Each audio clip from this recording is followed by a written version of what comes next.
আর মাত্র 2 দিন পরে এই পবিত্র মাস আমাদের মাঝে আগমন করবে। তাই আমাদের উচিত এই মাসটাকে ভাব গাম্ভীর্যের সাথে উদযাপন করা, to take the best out of this blessed মাস।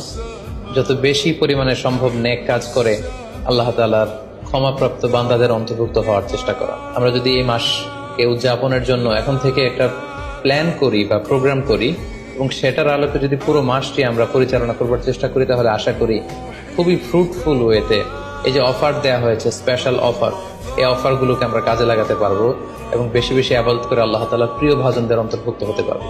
তাই আর যেহেতু মাত্র 2 দিন বাকি, আমরা যদি এখন থেকেই একটি প্ল্যান করি বা একটি পরিকল্পনা সাজাই, হতে পারে এটা লিখিত পরিকল্পনা কিংবা অ্যাটলিস্ট নিজের সাথে নিজের বোঝাপড়া যে আমি এই কাজগুলো রমাদানে করতে চাই, এগুলো করতে চাই না, ডুজ এন্ড ডোন্টস গুলোকে আমি মেনে চলতে চাই, যেগুলো করা উচিত এগুলো আমি বেশি বেশি করব, যেগুলো থেকে দূরে থাকা উচিত এগুলোর ব্যাপারে আমি সাবধান থাকবো।